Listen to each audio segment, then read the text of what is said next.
more cool on Friday than I am now today, because we had to take some decisions a couple of weeks ago.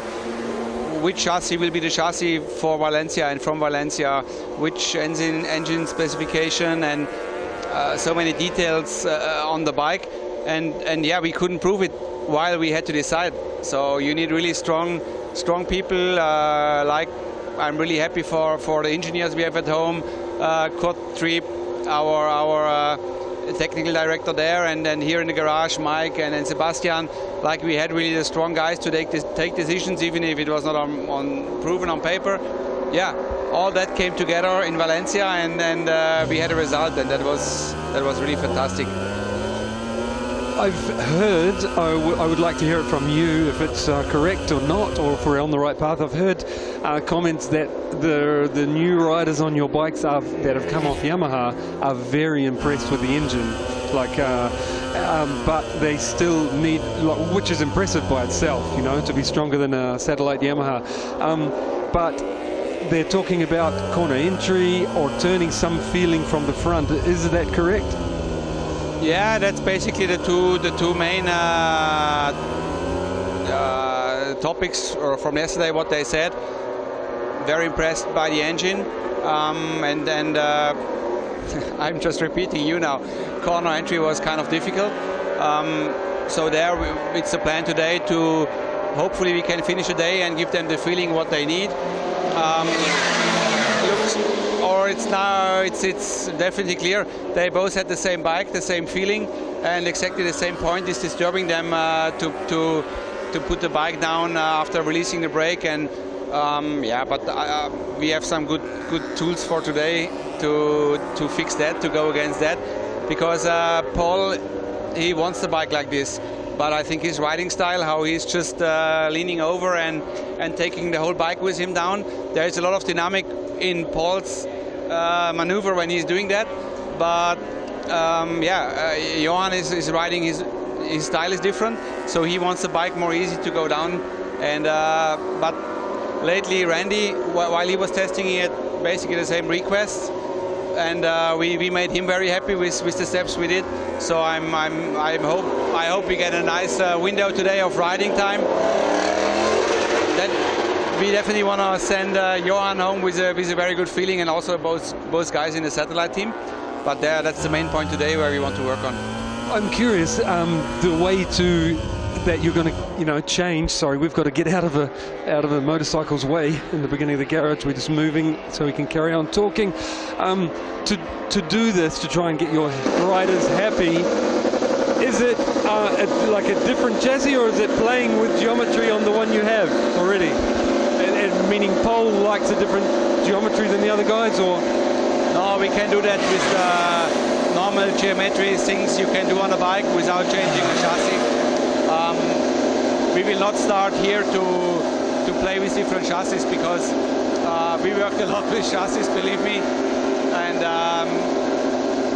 we are sure now we have a great base, and with the normal tools how to change the geometry for a bike, I'm sure we can fulfill all the requests for today. And that's very important now, not to start with Johan the same road like Paul and Bradley had to go, with too many parts and too many technical informations in their head.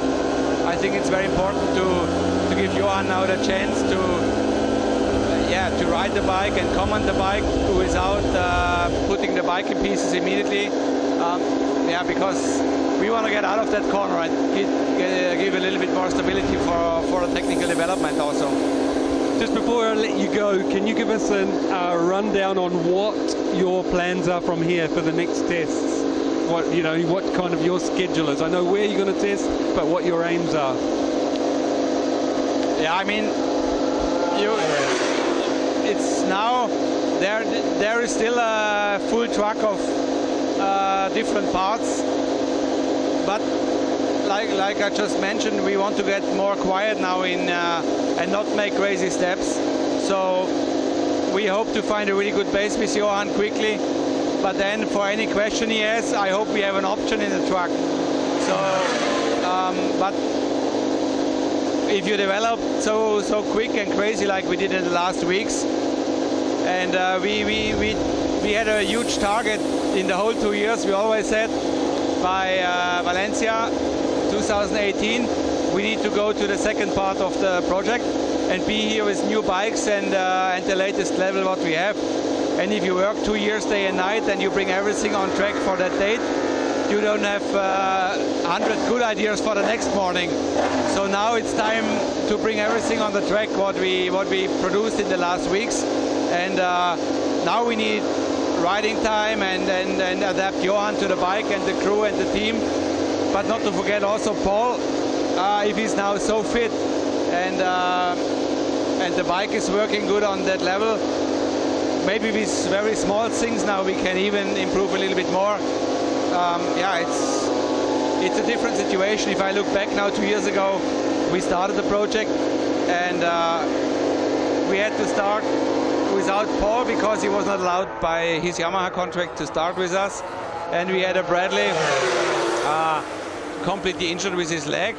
And now looking now into this garage, you have two super fit, two super strong riders sitting there. By the way, not to forget, we have now 2 podium guys in the KTM garage. Not dreaming of, like on paper already. I'm super happy and super proud. And also 2 more guys in the Tech 3 garage.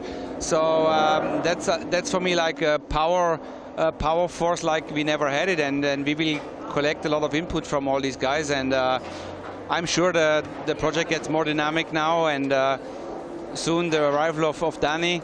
Also Mika is almost ready to hit the bike again.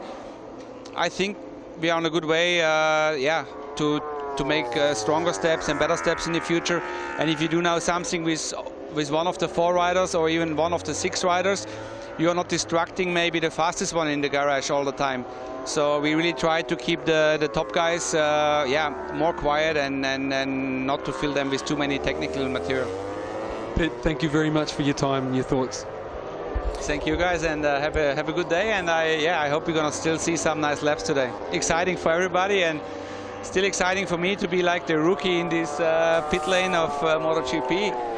Yeah, to be here and representing such a huge project. So also a moment to thank at home KTM factory and all our board members, because I promised them 2 years ago I don't want to lead them into a crazy adventure. I said we have a plan how to do it, and at the moment it's already like a thing where we can look back a little bit what we have done, and yeah, I think you all agree we didn't do stupid and crazy things. We are on a good way, and so it's a nice moment for me in the whole project. Thank you guys. Good luck from here. Yeah, thanks. Yeah, thanks to Pit Byros for talking there to Simon Crafart. Of course, he does now have 2 riders, as he rightly mentioned, that have podiums. They've had a taste of that podium success. They've not yet had race wins, Pol Espargaro or Johan Zarco, but they'll be looking for that to change soon. Zarco has completed his first run.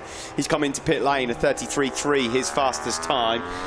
In comparison to yesterday, it's about half a second off where he was. Andrea Iannone, who he was just showing the circuit with a moment ago, is also out there. The Yamaha test rider, Jonas Folger, has gone out as well. And now it's Miller time also. Jack Miller, the Australian, technical problems at the end of yesterday, but he's back out on circuit. It will be interesting to know, actually, what the whole programme is with Jonas Folger. Now they've got this European test team, Matt. I mean, I've got no idea what he's got underneath that bike at the moment, but with them obviously trying different things, they'll be throwing all sorts at Jonas Folger. And they've got effectively a whole new team. I mean, it's called a European test team. There'll be some new faces in that garage as well.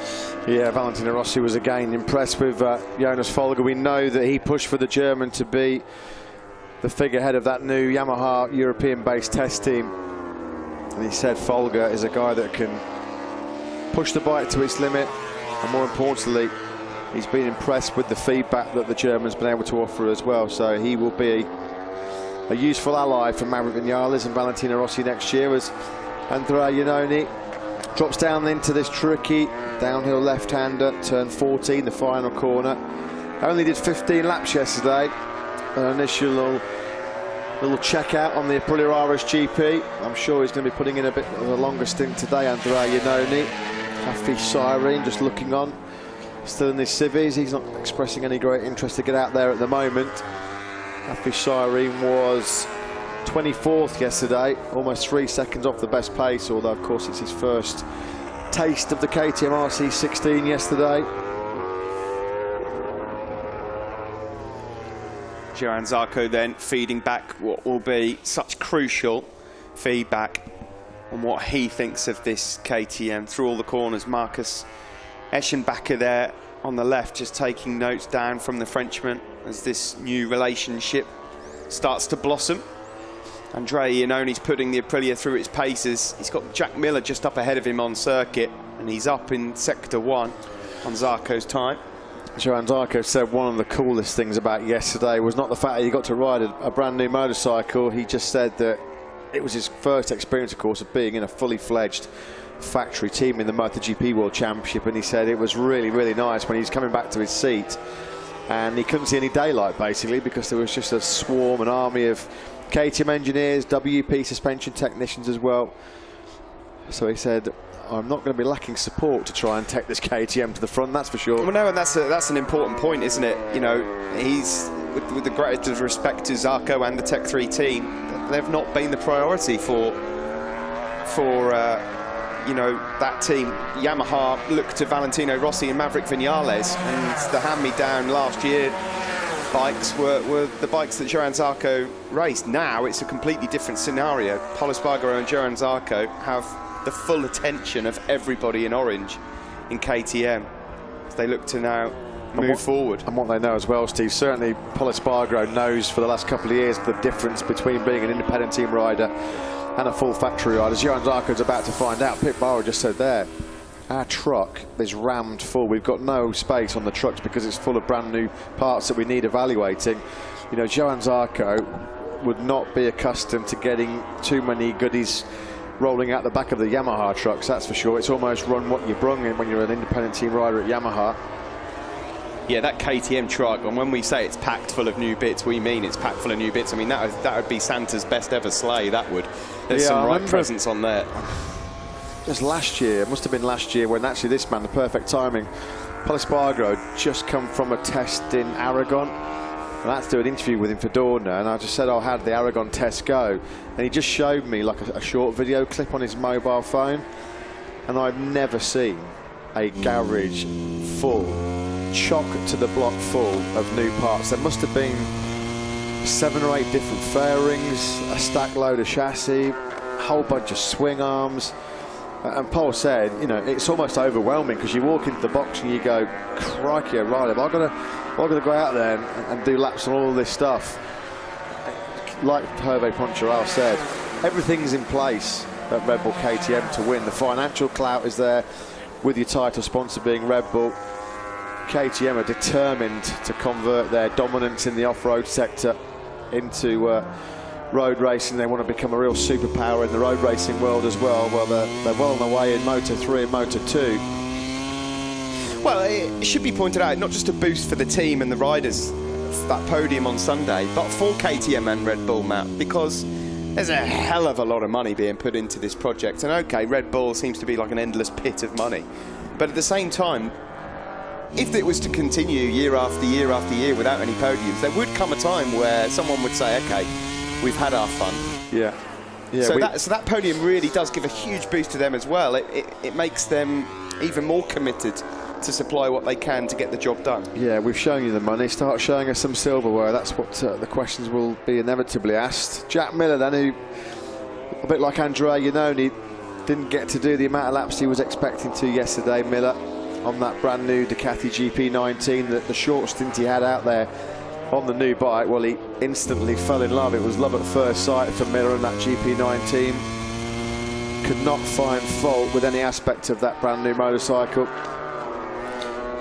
Andrea Iannoni here on the Aprilia is about to put in his fastest time of the test so far. The times you're looking at on your screen are just from today. Fastest time from yesterday, Vinales, was a 31.4, but Andrea Iannoni didn't get into the 32s yesterday. He has now 32.9. That's 4 tenths quicker than he went yesterday.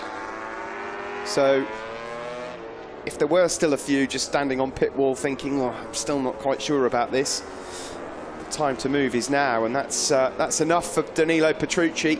The factory Ducati rider has seen all he needs to see.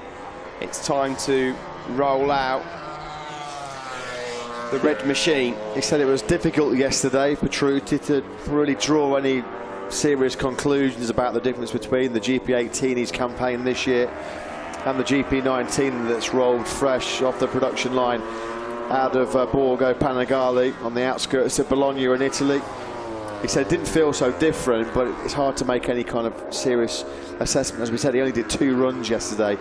On the GP19, he said the positive point is there are no real negative points that he could obviously tell. And of course, it was a massive day yesterday for Petrucci. Wasn't that long ago where he almost gave up on his MotoGP dream on that Ioda ART-inspired Aprilia. I mean, it was effectively going Grand Prix racing on what was a souped-up road bike, really. And he almost gave up before he was picked up by the Alma-Pampa Ducati team. He said it was an enormous sense of pride yesterday when he jumped on that GP19. He put on those red and white leathers of the factory Ducati team. He said it wasn't that long ago. He cast his mind back to when he was a test rider for Ducati Superstock projects, a test rider really for their production bike range, and there he was now, a factory rider in Ducati. So huge congratulations to Danilo Petrucci for all the hard work and effort he's putting in. Although he did say, with a factory ride comes great responsibility and great pressure. He said, I've got no excuses next year. There is no hiding place when you're in a factory team. It's time to stand and deliver. Yeah, Danilo Petrucci in 2011, when he finished as the runner-up in the Superstock Cup, there were no takers in World Superbike at that time. Nobody interested. Look how things have changed now for Petrucci. What an enormous opportunity he's got. As Pol Espargaro goes quickest then on the KTM with a 32.7. It's not his fastest time of the weekend so far. He went 6/10 quicker than that yesterday, but conditions here starting to improve in Valencia. As yesterday, we will be off air just for an hour to take on board some lunch at 2 o'clock local time. So we've got just under an hour and a half left with you. We'll take an hour's break and then we'll be back from local time 3 till 5 to bring you the conclusion of this one. Keep your questions rolling in on #TechTalk. We might have an opportunity to do that a bit later. And any questions you have for Matt Burt at Bertie MotoGP, or for myself at Steve Day on Twitter, and we'll have a look through them. Yeah, Jack Miller, this will be where we'll be winding up the power and using that seamless shift gearbox on that factory Ducati. He said that one of the real impressive points of the new GP19 was the upgrade in the seamless shift gearbox. It seems like there's a different spec gearbox between the full factory Ducati bikes or the latest spec models and some of the independent team riders, because Jack Miller just was like absolutely raving about the smoothness of the gearbox, how it made the bike much easier to ride. And he said it's around these tight infield sections where the Ducati, or the new Ducati, the GP19, felt a lot more manoeuvrable, more agile. He could flick it around and put it where he wanted to. He wasn't having to fight the bike as much as he was on the GP17, which was still back in the day a good motorcycle, the GP17, but it was still a bike that understeered. As soon as you got in that mid-corner, it did tend to run wide off brake. Another fastest lap there from Pol Espargaro, 32.6. That's his crew chief, Paul Trevathan, looking on. We've just had one question on Twitter, Matt. And I think I know the answer, but I might need your help. Will Jonas Folger be doing any wildcards? I don't believe there's a plan at the moment for any wildcards. I think it's purely on a test basis. Is that right? As far as I'm aware, yeah. Purely hired at this stage to be the test and development rider, Jonas Folger. I don't think he's expressed any great interest to return to full competitive race action at any stage next year. I guess that could all change, of course. That was a tweet from Ian Daniels. Thanks for that. Yes, of course, there was that. Was it Gilbert syndrome he was diagnosed with, Jonas Folger? So, which is a liver disorder, which can really, really badly affect you with abdominal pain, weakness, and tired, etc. as well. Mentally, I don't think things were quite right either. So, Jonas Folger, it'd be great to see him racing one day, but at the moment, that's not really the plan. Yeah, no, his priority will be trying to make sure that Valentino Rossi and Maverick Vinales are fighting for the podiums like they were towards the back end of the season. Of course, it was a strong end to a bitterly frustrating year for Yamaha, with Maverick Vinales and Valentino Rossi fighting so strong for the podium in that inaugural brilliant first visit to Buriram in Thailand. 100,000 fans flocking to that brilliant circuit, 400 kilometres northeast of Bangkok. Fantastic first experience for all concerned in MotoGP in Thailand. Of course, they were then fighting for the podium in Australia. The pair of the Maverick Vinales, of course, taking a famous victory for Yamaha in Phillip Island, and then Rossi leading for so long in Malaysia and also leading in the wet here in Valencia on Sunday before, unfortunately, he crashed out of both. Simon, back to you in pit lane. Yes, I'm with Tito Rabat. Tito, you're a brave man getting back on that bike. In the condition you're in, you're still getting around on crutches, and I know it was a horrific ordeal you had to go through. Can you tell us what it was like getting back on the bike after all that time? Yes, yesterday I was super happy because I don't expect when I start to ride with the bike and I can go comfortable. And of course, still I don't have power on the leg, but I can start to ride to have the good MotoGP sensations, and every time a little bit better. But anyway, I was so happy yesterday, and now these tests are for go slow, just take the rhythm, and the important will be in February in Malaysia. For the moment now, just enjoy, make the leg stronger, and don't, try to practice as much as possible. Can you feel the differences with the later model machine you're riding from the one you rode before? Yes, to be honest, yesterday I don't expect also to make 32, and very easy. I go very easy, and the lap time comes. I feel what I like is the front feeling. No, this bike have much better front feeling than last year bike. Turns better, and after I don't know, because to be honest, we don't change nothing. We just go and just 30 laps is not for start to rain, and not too much laps for try things. But today more information if they get a little bit hotter. Good luck, Tito. Thank you very much. Yeah, thanks, Simon. Fantastic to hear from the 2014 Moto2 World Champion. Fantastic to see him back on a MotoGP. 9 was the best we saw from Espargaro in the 35 laps he managed yesterday before the rain further disrupted proceedings. Low 132 that time around, so 132.016, so he's edging ever closer. In fact, that is now his fastest lap of the weekend, of course. Yeah, just a fraction quicker than what he managed yesterday. So 6 riders then so far have set lap times. Jorge Lorenzo, then he ventures out. That will be, of course, 1.5 seconds off of the best pace set by Maverick Vinales. As you can imagine, Jorge Lorenzo, one of the riders who still is contracted to Ducati, so the thoughts of Jorge in full we will not get. We won't really be able to find out exactly what Jorge Lorenzo thinks of that Honda until perhaps we get out into 2009. Looks like he's got a very slightly different seating position here. Friday practice, didn't even bother coming to Phillip Island. Withdrew eventually in Sepang. Pointless being there, trying to ride inside the top 15 when he just was way off the pace. 5 seconds he was adrift in one practice session. So it's been a pretty painful conclusion to his Ducati experience for Lorenzo. Petrucci wastes no time in getting down into the 131s. 131.940 then from the Italian. Yeah, that's his fastest lap. Jorge Lorenzo knows well. Yeah, that may well be actually one of Jorge Lorenzo's old machines that Pecco Bagnaia is currently circulating on. A few GP18s just moved across to the respective teams. And with Jorge just taking it easy at the moment to get himself dialed in on the Honda, who would have thought we'd be saying that Lorenzo at the moment is just getting in Pecco Bagnaia's way. They're not words that you'd be expecting, as you could expect. Side of Jorge Lorenzo in races next year, it means he's going to be doing a fantastic job, because you can bet your bottom dollar that Lorenzo's going to be fighting at the front once he gets his head around that Repsol on the machine. Simon? Yes, I'm at the Ducati factory garage with Davide Tardozzi. Davide, can you give us an idea what your test program is for the day?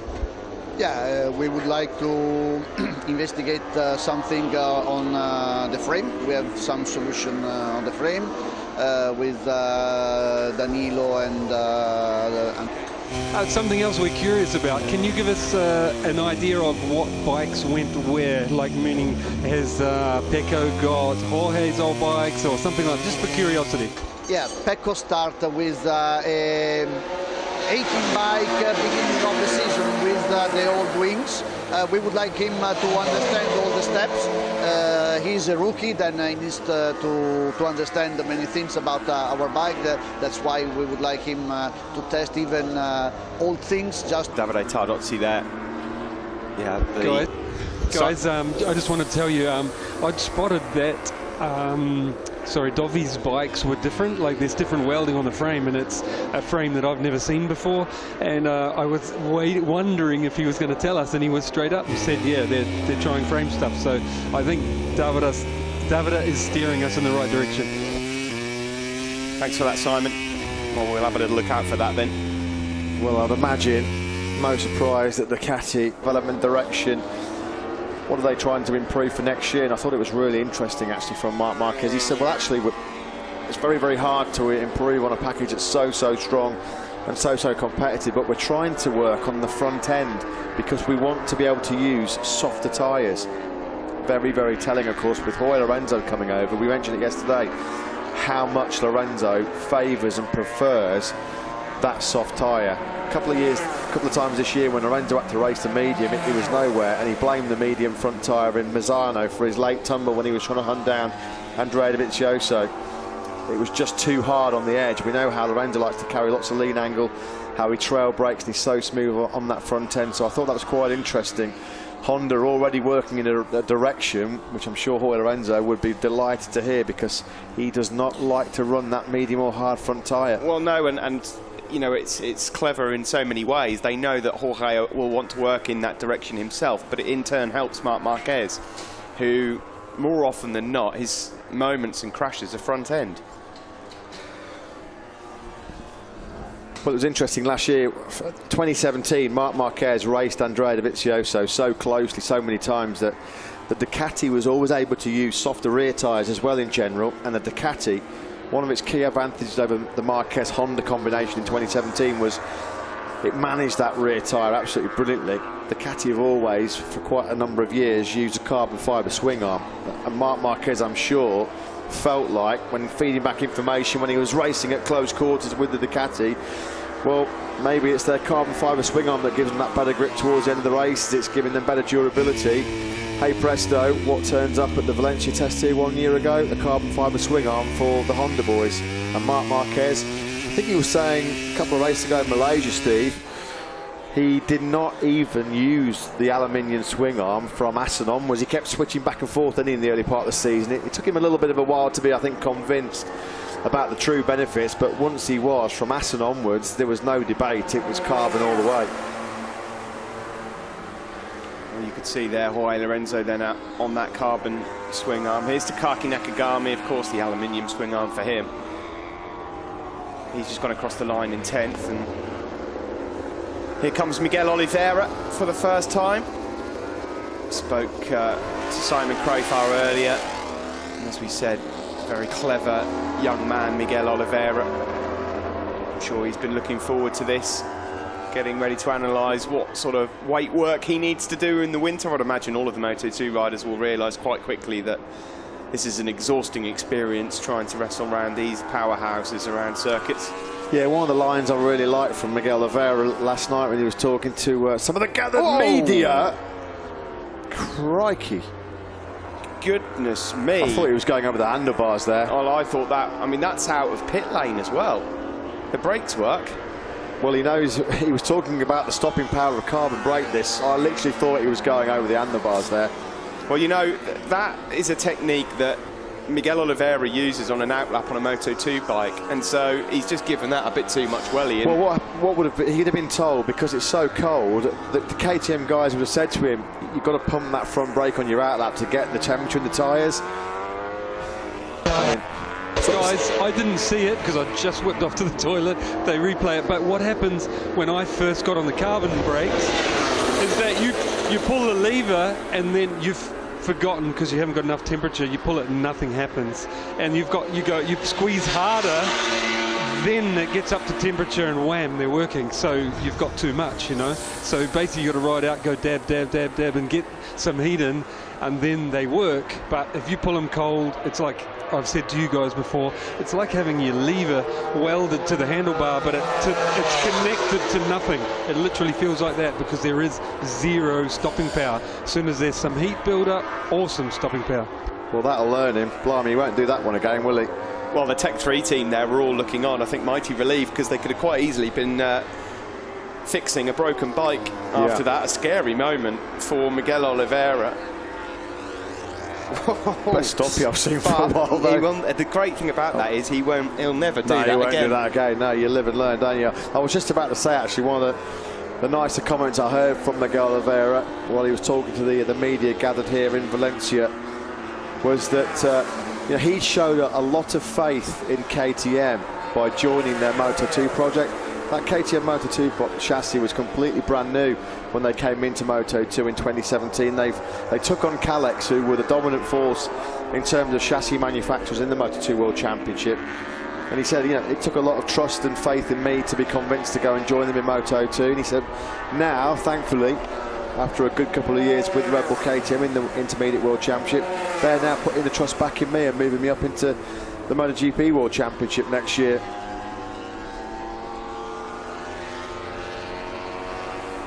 Taki Nakagami's got straight up to speed. That's the 32.7 from him. That's only a couple of tenths shy of what he managed yesterday. Just coming up for almost 1 o'clock local time, so we'll be on air again with you for the next hour. Then we'll take a short break and be back for the final 2 hours as well, as Marc Marquez is out there then in one of his 2019 machines.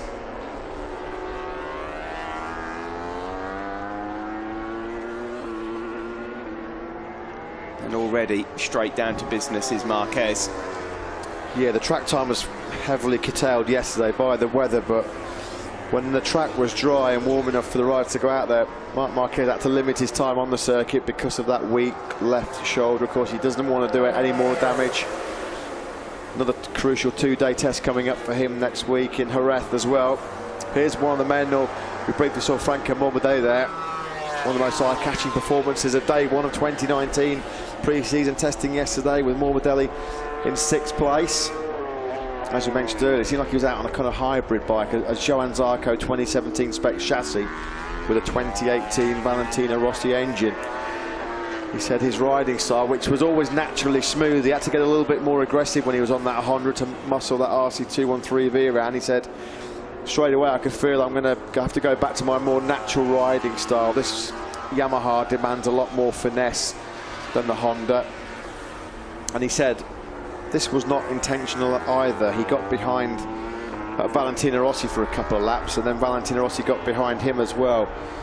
And he said when he was behind Rossi and on board the Yamaha, he said the bike was everything that Valentino told him it was going to be.